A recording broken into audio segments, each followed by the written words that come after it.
Aleloia! Miarabantsika rehetra amin'ny anaran'i Jesosy Kristy Tompo ry havana dia ho ampitomboana amintsika mandrakariva ny fiadanana, ny fahasoavana avy amin'Andriamanitra iray ary koa ny firaisana amin'ny fanahy masina. Ka dia misaotra ny tompontsika mbola afaka mifampahery amin'izao amin'ny alalan'ny vidéo tahaka izao ny tenin'ny Tompo izay ampitondraina avy amin'ny fanahy masina. Androany dia endrika fampianarana no asain'ny Tompo na hitondrantsika ny fampaherezana androany, izany hoe ny fizarantsika zany dia fampaherezana foana fa misy fampianarana araka ny anirahan'ny Tompo amintsika hijanona, hijoro amin'ny fahamarinana, hilaza amin'ny fahamarinana ary handeha araka ny fahamasinan'Andriamanitra zany. Izay foana moa zany no torohintsika dia tsy misy afa-tsy ny fahamasinana sy ny fahamarinana amin'ny alalan'ny tenin'Andriamanitra. Androany ny lohateny izay fampizarantsika alohan'ny hitondrantsika mivavaka izany dia ny hoe Jesosy Kristy no loha. Jesosy Kristy no loha, amin'ny fiteny mahazatra koa izy no ivo. Ivo moa zany koa nefa eto moa zany dia hoe tena izy mihitsy no loha. Azavaintsika ny tenin'Andriamanitra avy eo ary izy irery ihany. Jesosy Kristy no loha ary izy irery ihany hivavakantsika tompoko. Eny ry Andriamanitra iray, ry Jesosy Kristy fanahy masina, mankalaza anao mandrakariva izay ny amin'ny famindrapo ary ny fitiavanao fahanay manantona anao amin'ny mpanantetena. Izany indrindra mbola hitodianay aminao Tompo, raha manantona anao izay dia tsy mitsahatra ny mifona, mibebaka aminao amin'ny fahalemena rehetra, ny amin'ny tsy fantanterahana, ny amin'ny fijery, ny amin'ny fiteny, indrindra ny fisaina mifonay, ny zavatra niraisy ny tanana, ny nalehan'ny tongotra, zavatra maro ny tsy araka ny sitraponao Jesosy amin'ny ataonay rehetra. Ka izany ny fonana manao mandrakariva, diovy amin'ny rahanao izay ho hafa-keloko, sasao mba tena fampahotana ny rahanao teo amin'ny hazo fijaliana, ampy manadio tanteraka, ampy manavao ary ny rahanao izay sotronay, tena fisotro izy ianao no andoro izay tsy anao rehetra, ny amin'ny tenako, ny amin'ny fiainako, ny amin'ny ankonako, ny amin'ny asa fanompoana, ny amin'ny mpanomponao maro izay manantona anao, mitady anao dia andoro ny afin'ny fanahy masina ihany koa. Ka dia ianao no hitantana, hitarika ary indrindra hiteny amin'izao fotoana izao. Tenena fa vonin-kaina ny mpanomponao tsirairay avy ary eo ka tsisy ambara afa-tsy ny sitraponao irery ihany. Dia amin'ny anaranao Jesosy Kristy no vanjavavaka izany. Aleloia. Amen. Amen. Dia arak'izay teny izay zany hoe Jesosy Kristy Tompo no loha ary izy irery ihany. Vakiantsika ny tenin'Andriamanitra, hitondrantsika an'izany vakiana kely fotsiny aloha zany ny ao amin'ny Efesianina toko faha-efatra. Efesianina toko faha-efatra ny andiny fadimy ambin'ny folo ihany zany nahitantsika an'izay, akantsika an'izay lohateny izay, andiny fadimy ambin'ny folo mivavaka toy izao aminaran'i Jesosy hoe fa mba hanaraka ny marina amin'ny fitiavana ka hitombo amin'ny zavatra rehetra ho amin'izay loha dia Kristy. Eto zany ho amin'izay loha dia Kristy. Izay zany mahatonga antsika miteny hoe iza ilay tena lohany dia Kristy, Jesosy Kristy ilay Mesia. Amin'ny fiteny Hébreu moa zany tsy pirina amin'izay antsika fa ilay Jesosy Kristy dia ilay Yehoshua Masia. Amin'ny teny Hébreu izay nadika tamin'ny teny Grika Jesosy Kristy, izay ampiasaintsika malagasy sy ny kristianina maro, izay mahatonga ny anarantsika hoe kristianina. Fanazavana fohy zany izay ny jiosy izay mampiasa ny teny ny anaranay Yehoshua sy ilay hoe miandry ny Mesia dia zareo dia tsy miteny hoe kristianina fa manonona foana izy, na dia efa nanara-dian'i Jesosy hoe izay dia jiosy mesianika, manara-dian'i Kristy, manara-dian'ilay Yehoshua hozy izy. Tsetratsetratry izay fa mety misy amintsika izay mihaino tia azo fanazavana amin'izay fa lava ny mety ho fanazavana ny amin'ny anarana jiosy sy ny ovany hatramin'ny nanjakan'ny Grika zany nanovany anarana ho amin'ny hoe Jesosy Kristy izay ampiasaintsika hatramin'izao. Eto izany dia iverenako vakiana amin'izay ny manomboka amin'ny 1:1 amin'ny Efesianina 4:4 teo akatsika ahafahantsika tsara mahafantatra hoe ilay Jesosy Kristy loha iza marina ilay izy. Amin'izao fiaraha-mivavaka izao izay efa fantatsika amin'ity vidéo ity zany dia mitondra ny lohateny hoe ho avy Jesosy Kristy, mibeba ianao. Zany hoe tsy misy afa-tsy Jesosy Kristy izay ihany no toriana aminao zany ilay filazantsara manambara an Jesosy Kristy. Ary io fanambarana io dia ny marina izay voasoratra ato amin'ny Baiboly zany no ambara hoe iza marina ilay Jesosy Kristy. Efa niteneniny kely teto ihany izay 5:10 fa mba hanaraka ny marina amin'ny fitiavana ka hitombo amin'ny zavatra rehetra ho amin'izay loha. Hanaraka ny marina. Ny marina dia tsisy betsaka moa zany ny famarinana izay fantatsika olombelona. Ny famarinan'ny olombelona etỳ an-tany dia miovaova. Misy ny olona moa zany efa mametraka hoe ny anaty ny tiako ambara ny foko anankiray na ny firenena anankiray na ny olona anankiray dia mety manambara izy hoe ny anaty nataoko hoe marina. Indrindra amin'izao fotoana izao dia samy milaza ny famarinany avy fa ny tena marina dia Jesosy Kristy. Ao amin'ny Jaona 4:12 izy 9:1 dia miteny hoe izao no lalana sy fahamarinana ary fiainana. Izy ilay fahamarinana, izy ilay marina zany dia izy no ambara sy hazavaintsika sy toriana foana. Ka raha misy tsy mifanaraka amin'ny fahamarinan'i Jesosy Kristy izay ambarana eto amin'ity tenin'Andriamanitra ity dia ambara-pahabe maso zany izay. Tsy resaka hoe mitsara an'ilay olona na manamary-tena averina foana, fa ambara-pahabe maso ny tsy fahamarinana ao amin'ny Kristy. Zany hoe sady tsy fahamarinana mety ho lainga mihitsy koa ary ka izay no hoe mila ambara ny lainga izay Satana moa zany no raha ny lainga fantatsika tsara ka mila ambara zany mba tsy hanaraka tsy herikerika amin'izany tsika.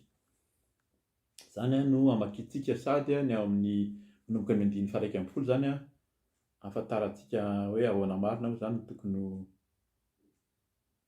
hifikirantsika ny amin'izay hoe Jesosy Kristy ny loha. Amin'ny anaran'i Jesosy manomboka ny 1:1 toko 4 amin'ny Efesianina. Izy no nanome ny sasany ho apôstôly, ny sasany ho mpaminany, ny sasany ho evangelista, ary ny sasany ho mpiandry sy mpampianatra, mba ho famomanana ny olona masina ho amin'ny asan'ny fanompoana ho amin'ny fampandrosoana ny tenan'i Kristy. Manampahatonga antsika rehetra ho amin'ny firaisan'ny finoana sy ny fahalalana tsara ny zanak'Andriamanitra ka ho lehilahy lehibe araka ny refiny halehiben'ny fahafenoan'i Kristy, mba tsy ho zaza intsony isika ka ailangilana sy ampitambolimbolen'ny rivotry ny fampianarana samihafa rehetra amin'ny saim-petsy ataon'ny olona sy ny fitaka hitondrany ho amin'ny fahadisoana, fa mba hanaraka marina amin'ny fitiavana ka hitombo amin'ny zavatra rehetra ho amin'izay loha dia Kristy. Izay zany no vakiantsika. Mila vakiana ilay teo aloha teo ahafantarantsika marina. Ina moa zany ny tena mahatonga ny hoe miteny Paoly eto no miteny Paoly amin'ity Efesianina ity dia efa nifatika, efa nigahatra tany amin'ny tany am-pigadrana zany tany Roma, fa nandefa taratasy izy ho an'ny Efesianina zany izay mponina tao Efesosy. Efesosy dia amin'ny fiteny mahazatra dia hoe Asie Mineure zany ao amin'ny faritra misy an'ny Turquie amin'izao fotoana izao. Zany hoe tena hoe tao anisan'ny hoe nandehanan'ny Paoly nanorina ny fiaraha-mivavaka. Fiaraha-mivavaka mahatonga miteny hoe fiaraha-mivavaka ny mahazatra antsika zany hoe fiangonana eklésia. Amin'ny teny gasy moa izy hoe fiangonana filaza azy, fa ny fiaraha-mivavaka dia ny fiangonana dia ny fiarahan'ny olona mivavaka, ny olona nandray an'i Jesosy. Tsika no te-poly, ny tsirairay avy no te-poly, fa ny fiaraha-mivavaka dia fiangonan'ny olona zany, ary ny fiangonana dia fitambaran'ny olona mivavaka amin'ny fahamarinana sy ny fahamasinana. Samy manana ny endriny zany ilay fiaraha-mivavaka, mety olona roa, mety olona telo, mety olona maro. Ny sasany tena hoe mitolona mivavaka, ny sasany miafina ary, sasany ary tena hoe mety hoe maro koa amin'ny toerana anankiray, trano ngeza be na misy eny amin'ny stady, fiaraha-mivavaka raha ny tena izy. Fa fiaraha-mivavaky ny olona masina, mitady an'Andriamanitra marina, ny fahamasinana ao anatin'ny fahamarinana sy ny fahamasinana. Ka izay na ny fiaraha-mivavaka ankehitriny izay hitantsika amin'ny endrika ankehitriny zany dia mitoerana mifanalavitra. Mifanalavitra dia fiaraha-mivavaka amin'ny alalan'ny réseaux sociaux, amin'ny alalan'ny téléphone, amin'ny alalan'ny fanoratana koa, satria Paoly dia misoratra mihitsy nanoratany tamin'izany ao anatin'ny fiaraha-mivavaka ihany koa izy. Ka izany no ao anatin'ilay fampianarana zany hoe ny tsika tsirairay avy, ny tena tsika tsirairay avy no tempolin'Andriamanitra hitoerana fanahy-masina, dia ny fitambaran'ny ny tempoly izay tena tsika no atao hoe tempoly, io no atao hoe fiaraha-mivavaka na antsoina ihany koa hoe fiangonana zany. Izay no tonga anazy ny teny hoe izy Andriamanitra no teny teto zany, no teneny eo aloha kely raha mamaky kely tsika fa tsy vakitsika intsony, no nanome ny sasany apôstôly, ny sasany mpaminany, ny sasany evangelista, ary ny sasany ho mpiandry sy mpampianatra. Ireo zany dia araka ny fitentsika mahazatra ministera andraikitra, na ministera moa tena mahazatra sy mahazava azy hoe ministera izay napetraky ny tompo isian'ny fifampitaizana sy ny fampianarana tetỳ amin'ny fiaraha-mivavaka. Nisy ny apôstôly tamin'izany izay niriny, dia nisy ihany koa ny mpaminany, nisy ny evangelista, ary nisy ny sasany mpiandry sy mpampianatra. Amin'izao fotoana izao dia mila mitandrina isika, fa amin'izao fotoana izao dia betsaka ny fiaraha-mivavaka na fiangonana mandahy ireo ministera hafa ireo, fa mijanona fotsiny izy ohatra hoe amin'ny mampiandry na ny mpampianatra. Ny mpiandry moa eto zany dia ny pasteur izy amin'ny teny frantsay, fa ny mpiandra dia mpiandry-ondry, ny pasteur dia ny olona miandry ny ondry, dia ny mpampianatra izay olona nofidiana ihany koa nahalala ny tenin'Andriamanitra. Dia izay no fankam-panahy ankehitriny, fa izay ao anatin'ny fiangonana dia ny mpampianatra ny tsy mpiandry, izay no resahana. Fa ny eo aloha, ilay telo lehibe eo aloha, satria ireo no tena lehibe, ny apôstôly, ny mpaminany, dia ny evangelista. Izany dia tena ao anatin'ny ministera izay naorin'ny tompo. Ka tsika zany rehefa novidian'ny tompo hatramin'izao, Andriamanitra ozy izy tsy miova hatramin'ny taloha ankehitriny, ary mandrakizay dia mbola napetraka izany tamin'ny andron'ny apôstôly, tamin'ny andro efa teo intsony Jesosy zany, fa ny fanahy masina no nanendry ireo olona ireo ho apôstôly, avy eo ho mpaminany ihany koa, ary ny sasany ozy dia evangelista, ary ny sasany ho mpiandry sy mpampianatra. Dia tohizantsika ilay izy 12 mba ho fanomanana ny olona masina. Izay hoe zavatra rehetrarehetra ireo dia napetraka ho fanomanana ny olona masina. Ny olona masina dia arak'ilay teny teo dia tsika tsirairay avy ilay tempoly hitoeran'ny fanahy masina ho amin'ny asan'ny fanompoana, ho amin'ny fampandrosoana ny tenan'i Kristy. Izay zany ho fampandrosoana ny tenan'i Kristy no anametrahana ireo rafitra ireo, ministera zany, fa tsy ho an'ny tsirairay na ho an'ny hoe doctrine na ho an'ny fikambanana, fa ho amin'ny fampandrosoana ho an'ny tenan'i Kristy.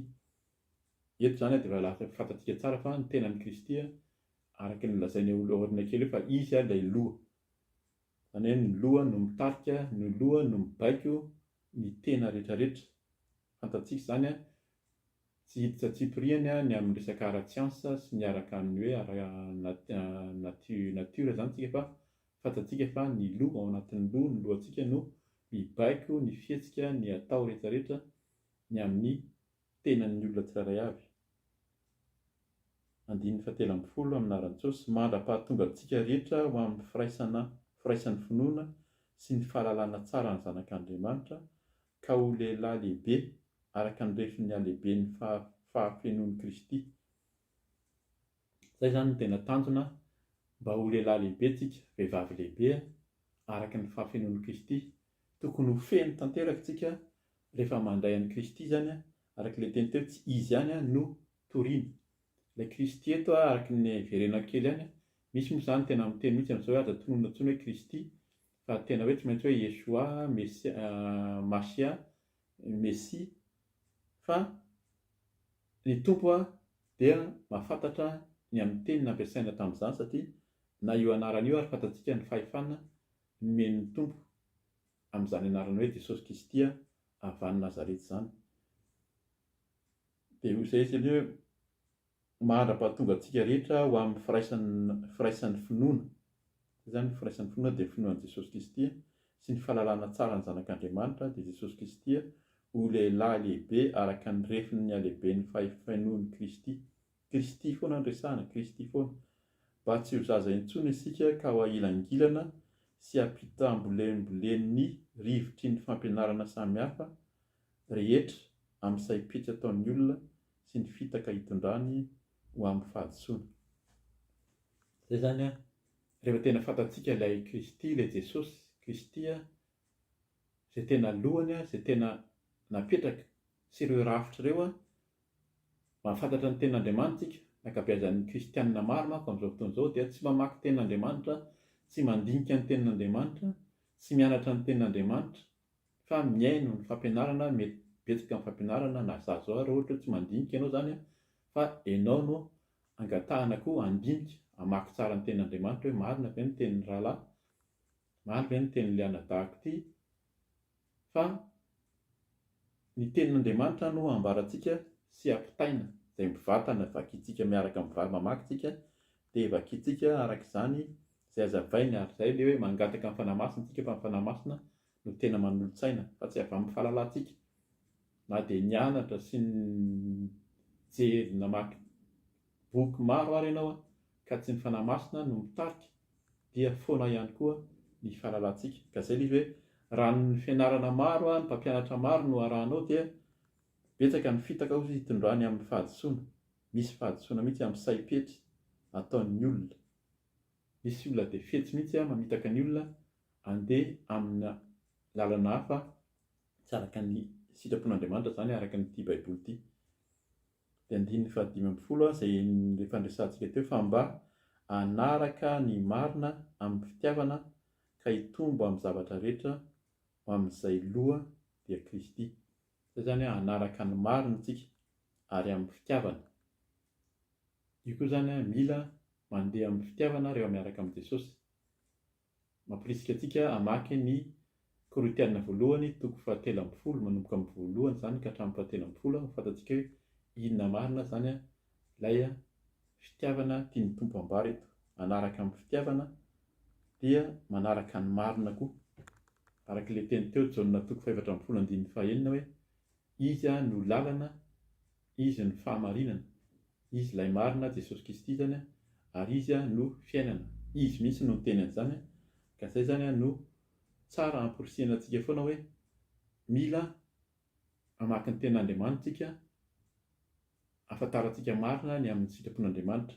Eto zany Paoly, fantatsika tsara Paoly raha mamaky ny any amin'ny vakintsika kely aloha tsara angamba ny vakiana mihitsy ary ny eo amin'ny toko voalohany eo ny andiny voalohany aminaran'i Jesosy hoe i Paoly apôstôlin'i Kristy Jesosy noho ny sitrapon'Andriamanitra. Izay zany noho ny sitrapon'Andriamanitra no nahatonga anazy apôstôlin'i Kristy mamangy ny olona masina any Efesosy izay mahatoky ao amin'ny Kristy Jesosy, mba aminareo any ny fahasoavana sy ny fiadanana avy amin'Andriamanitra raintsika sy Jesosy Kristy Tompo. Tsy misy afa-tsy Kristy Jesosy, izay ihany no ambaran'i Paoly. Raha fantatsika ny tantaran'i Paoly anisan'ny nanenjika ny kristianina izay tao anatin'ny fahalalana, satria jiosy nalala ny tenin'Andriamanitra any amin'ny testamenta taloha izy no nanenjika fa tsy izy. Ny fiainana kristianina hoe Jesosy Kristy tsy ilay Mesia no nanenjika, fa rehefa nisehoan'i Jesosy izy dia tena nahafantatra mihitsy fa ilay Jesosy iny dia Andriamanitra velona, zanak'Andriamanitra nirahana aty amin'izao tontolo izao. Ary izay nahatonga anazy tsy nijanona intsony, tsy tamin'ny jiosy ihany ny Paoly no nitory, fa nitory hatramin'ny jentilisa. Izay nahatonga anazy tonga hatrany Efesosy zany, izay nanoratra nanangana ny fiaraha-mivavaka tamin'izany ary nanoratra ho amin'ny Efesianina tamin'izany. Voakitsika ny Efesianina 2:20 aloha, hijerentsika hoe ahoana ihany ilay Kristy lohany teo. Zay zany hoe vakiana ilay tenin'Andriamanitra dia fantatsika hoe inona mahatonga anazy hoe loha. Izy no ivo, izy no mibaiko, izy no mitarika amin'ny anaran'i Jesosy. Efesianina 2:20 andininy 20 sy 17 amin'ny anaran'i Jesosy hoe izany heriny izany no nananganany any Kristy tamin'ny maty sy nampitoerany azy eo ankavanany any an-danitra. Ambony lavitra noho ny fanapahana rehetra, ny fahefana, ny hery, ny fanjakana ary ny anarana rehetra azo tononona, tsy amin'izao fiainana izao ihany fa amin'ny ho avy koa. Nampanaiky ny zavatra rehetra eo ambanin'ny tongony izy ka nanao azy ho ambonin'ny zavatra rehetra sady lohan'ny fiangonana izay tenany dia ny fahafenoany izay mameno tanteraka ny zavatra rehetra. Zay zany mbola averina eto ihany fa izy no lohan'ilay fiangonana. Eto moa zany dia averina foana fiteny gasy ilay izy hoe fiangonana. Raha mijerentsika dia ny fiangonana ao an-tsain'ny olona tonga dia fiangonana tranona orona, fa tsy lohan'ny fiangonana fa lohan'ny fiaraha-mivavaka, ny olona ny tempoly, tsika hoy izy ny tempolin'Andriamanitra. Averina foana dia tsika ny toeran'ny fanahy-masina, ny fitambaran'ny tempolin'Andriamanitra, ny fanahy masina mitambatra no mampisy ny fiangonana. Izy ny loha, any hoe Kristy zany ny lohan'ny fiangonana, nampanaiky ny zavatra rehetra eo ambanin'ny tongony izy ka nanao azy ho ambonin'ny zavatra rehetra sady lohan'ny fiangonana izay tenany. Zay mahatonga an'izany hoe lohan'ny fiangonana izay tenany, zany hoe izy no lohany amin'izao fiaraha-mivavaka rehetrarehetra zao. Ka tsika dia tenan'ny Kristy araka ilay teny teo, misy ny ministera samihafa izay napetraky ny samihafa fa iray ihany ny tsirairay avy, hoe taka ny vatana ihany zany hoe misy ny tanana, misy ny tongotra, misy ny vava, izay samy manana ny fiasany fa iray ihany ozy izy io. Misy fampianarana efa nataon'i Paoly amin'izay koa fa tsy handeha amin'izay zany tsika aloha androany, fa eto dia mampiseho fa izy ny lohany, ny tenany dia ny fiangonana, ny fiaraha-mivavaka. Zay no ifampahirizantsika androany. Tokony fantatsika ny tenin'Andriamanitra fa tsy ho isan'ilay ahilikilika sy ino moa teo, mety hoe mierikerika zany tambelombelona ozy izy na savoamboana mihitsy, ary tenena amin'izany mihitsy satria tsy fantatsika ilay teny marina. Fa araka ny teny eto hoe izy ambony lavitra noho ny fanapahana rehetra ozy izy, ny fahefana, ny hery, ny fanjakana ary ny anarana rehetra azo tononona, tsy amin'izao fiainana izao ihany fa amin'ny ho avy koa. Ary ery ambony izy dia efa niteneny teo, izany heriny izany no nananganany an'i Kristy tamin'ny maty sy nampitoerany azy eo ankavanany any an-danitra. I Jesosy Kristy io zany ilay arahantsika dia tena hoe lohany ary mitarika ny fiainantsika, mitarika ny fiaraha-mivavaka ary mitarika antsika tsirairay avy ao anatin'ny fahamarinana, ao anatin'ny fahamasinana.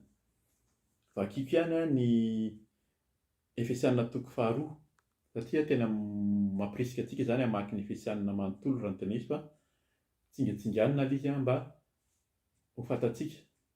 Araka ny teniko teo hoe Paoly izay tena mifanena tamin'i Jesosy nahazo iraka dia voatendry koa apôstôly araka ny ministera efa nitonona teo zany, dia tsy nitsahatra na mpianatra na mpafantatra ny fahamarinana sy ny fahalehibiazan'i Kristy dia ny mahazanak'Andriamanitra azy koa.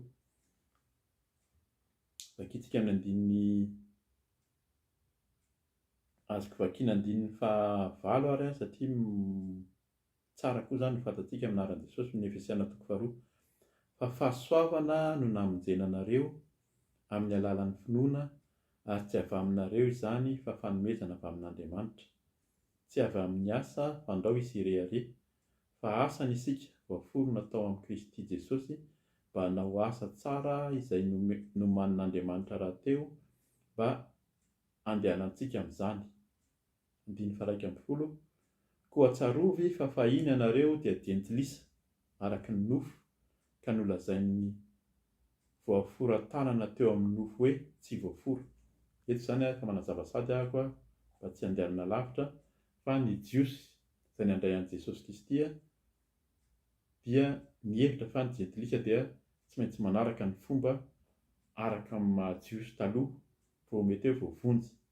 Fa eto izy fa tsarovy fa fahiny ianareo dia jentilisa araka ny nofo ka nolazain'ny voaforan-tanana teo amin'ny nofo hoe tsy voafora.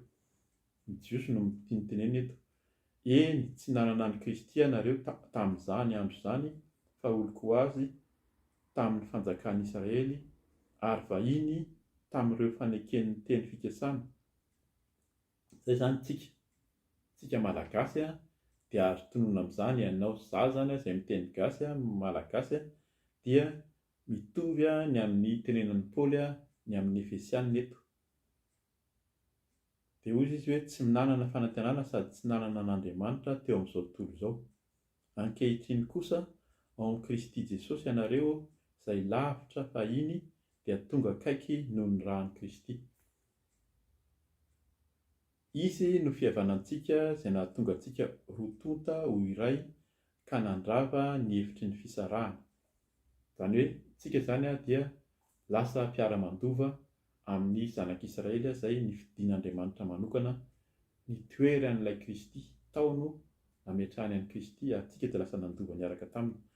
Tao amin'ny nofony no nandravany ny fifandrafiana tamin'i Jesosy izany. Nofoanany ny lalàna nisy didina tao ho tandremana mba hanakambanany antsika ho tonta ao amin'ny tenany olom-baovao iray ka nanaovany fihavanana. Mazava ny teny Tompo eto rehefa vakiana miadana ary mampirisika antsika teny foana izany hoe vakio tsara ngatao ny fanahy masina fa ny Tompo tena manazava mihitsy rehefa tena hoe miaraka amintsika. 1:40 Sady ampihavana antsika roa tonta ho tena iray amin'Andriamanitra noho ny hazo fijaliana izay namonoany ny fifandifiana tao aminy. Jesosy foana ny resahana eto noho Jesosy dia miara-mandovitsika ao amin'Andriamanitra ao amin'iray. 1:70 Tonga izy nitory teny soamafaly nilaza fihavanana taminareo izay lavitra ary fihavanana koa tamin'izay akaiky. Izay izany ny jiosy taloha dia tsy mino ary hatramin'izao zareo dia mbola tsy mino fa tonga Jesosy ilay Mesia. Fa Paoly eto dia niteny izay jiosy tena nafana fo araka ny efa nilazaina teo mahafantatra tsara ny testamenta taloha dia mahafantatra tsara mihitsy fa izy no nampihavana ny Israelianina teo aloha sy ny Kristianina manara-dia an'i Jesosy ankehitriny raha mino isika. Satria izy 1:20 izy no ahafahantsika roa tonta manatona ny iray amin'ny fanahy iray. Dia arak'ilay teny teo tsisy afaka manatona an'Andriamanitra raha tsy amin'ny fanahy. Rehefa mivavaka amin'Andriamanitra izy dia mila mino fa Andriamanitra dia fanahy. Ka dia ilay fanahy izany no mampiray antsika amin'Andriamanitra. 1:70 amin'ny Jesosy koa tsy vahiny sy mpivahiny intsony ianareo fa tompon-tany mpiray fanjakana amin'ny olona masina sady ankonan'Andriamanitra. Naorina teo ambonin'ny fanorenan'ny apôstôly sy ny mpaminany ary Kristy Jesosy no vato fehizoro. Ao aminy no irafetan'ny rafitra rehetra mitombo ho tempolo masina ao amin'ny Tompo. Ao aminy koa ianareo no miaraka aorina ho fonenan'Andriamanitra ao amin'ny fanahy. Izay izany ilay Jesosy Kristy ny lohany izy ilay vato fehizoro dia ao aminy izy tsika no mitombo tempoly. Ilay tsika ilay tempolon'ny fanahy masina dia mitombo tempolo ao amin'ny Tompo. Ny tsirairay avy izany no mitombo rehefa mitombo mitambatra ny olo-masina mivavaka amin'ny famasiana sy famarinana amin'Andriamanitra dia lasa tempoly ao amin'ny Tompo. Ao aminy koa ianareo no miaraka aorina ho fonenan'Andriamanitra ao amin'ny fanahy. Izany hoe Andriamanitra rehefa tonga mihitsy izany ny fahamasinana dia tonga koa Andriamanitra monina ao amin'ny fiarahana fivavahana masina sy marina. Zay zany a mila mitandrina zany tsika satria raha ny fivavahana ataontsika fahazarana amin'ny fomba amin'ny fanao fahazarana fotsiny a mety efa tsy ao intsony tompo hoe mbola misy fanahy masina avy ao fa tsy fonenan'Andriamanitra ozy izy fa fonenany amin'ny fanahy Andriamanitra, fanahy masina. Ny fanahy eto dia tsy fanahy maloto mihitsy, tsy fanahy ratsy fa ny fanahy masina, ary izy dia mitoetra amin'ny fanahy masina ihany amin'ny fahamasinana ivelany sy anatiny ary koa amin'ny fahamarinana. Misaotra ny tompontsika fa miteny amintsika ny tompo. Satria moa zany ho vakiana daholo ny tenin'Andriamanitra fa ny fotoana koa moa zany tsy hivalam-parana fa amarana antsika ny fanazavana izay nataon'i Paoly dia vakiantsika ny any amin'ny Kolosianina toko voalohany. Kolosianina toko voalohany vakiako kely ihany koa ny tenin'i Paoly rehefa niteny tamin'ny Kolosianina izy dia mitovy tamin'ny teniny tamin'ny Efesianina ihany amin'ny anaran'i Jesosy hoe Paoly apôstôlin'i Kristy, andiny voalohany zany Kolosianina voalohany. Paoly apôstôlin'i Kristy Jesosy noho ny sitrapon'Andriamanitra sy Timoty rahalahy no mamangy ny olona masina any Kolosia dia ny rahalahy matoky ao amin'ny Kristy ho aminareo anie ny fahasoavana sy ny fiadanana avy amin'Andriamanitra rahaitsika. Olona matoky mamangy zany, olona masina hozy izy, ny olona masina any Kolosia. Zany hoe misy zany mety misy fikambanana, mety misy fiarahavavaka fa tsy ao anatin'ny famasinana, tsy ao anatin'ny masina. Fa ny olona masina koa eto tsy ny olona maty. Io zany izay ilay fahamarinana mila tenenina, ny olona masina dia ny olona velona, fa tsy hoe ny olona maty dia lazaina fa masina ny olona izay fa maty. Fa ny olona masina dia ny mamangy ny olona masina, dika zany hoe olona velona tany Kolosia ny atao hoe olona masina dia ny olona miaina amin'ny fahamasinana sy ny fahamarinana. Ka zany no ambaran'i Paoly, ary io izay matoky ao amin'ny Kristy. Dia vakiantsika toizantsika ny famakiana manomboka amin'ny andininy voalohany io zany vakiako hatramin'ny telo amby roapolo io mba vakiako miadana mba ahitantsika tsara mihitsy hoe ahoana moa zany zany hoe Jesosy Kristy no lohany. Izy no lohany, izy ihany no toriana raha misy fiangonana, fiaraha-mivavaka milaza fa ny ray aman-dreny mpitandrina, ny pasteur, ny bishop, ny évêque no lohany sy mitantana mibaiko dia mila mitandrina tsika fa manaraka olona tsika. Fa Jesosy Kristy no lohany ary izy no mitantana amin'ny alalan'ny fanahy masina. Dia vakio tsara ny ten'Andriamanitra mba tsy ho anisany ho voahelingelitsika na mitambolimbelona hozy izy ho tsofin'ny rivotra, fa miorina tsara ao amin'ny Kristy Jesosy. Dia izay vakiantsika zao tonga dia toizako amin'ny tonga dia vakiako ary andininy fasivy tsara vakiana satria manazava tsara ny sitrapon'Andriamanitra.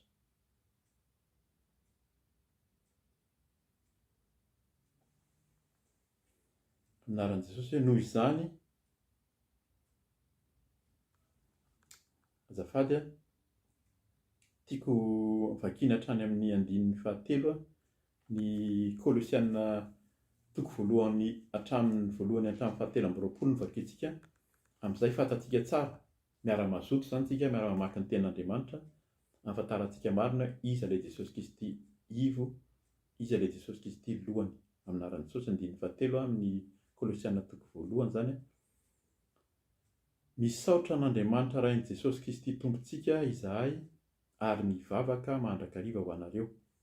Faharenay ny finoanareo an'i Kristy Jesosy sy ny fitiavanareo ny olona masina rehetra noho ny fanantenana izay tahirizina any an-danitra ho anareo, fanantenana efa renareo fahiny tamin'ny tenin'ny fahamarinana dia ny filazantsara. Ny filazantsara dia tenin'ny fahamarinana.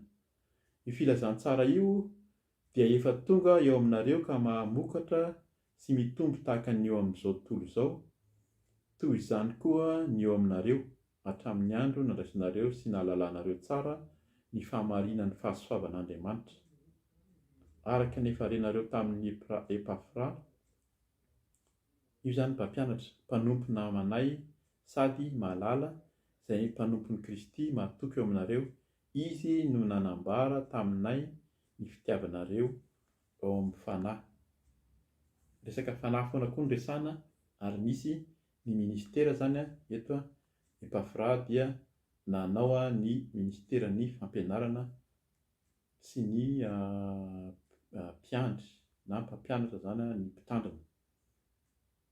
Andiny fasivy aminaran'i Jesosy. Noho izany izahay koa dia tsy mitsahatra mivavaka sy mangataka ho anareo hatramin'ny andro nandronesanay mba ho fenoana ny fahalalana ny sitrapony ianareo amin'ny fahendrena sy ny fahazavan-tsaina rehetra avy amin'ny fanahy, mba handehananareo mendrika ny Tompo, manao ny sitrapony amin'ny zavatra rehetra, mahavokatra amin'ny asa tsara rehetra, sady mitombo amin'ny fahalalana tsara n'Andriamanitra, mba hampatanjahina amin'ny hery rehetra araka ny herin'ny voninahiny ianareo, ka hanana ny faharetana rehetra sy ny faharipo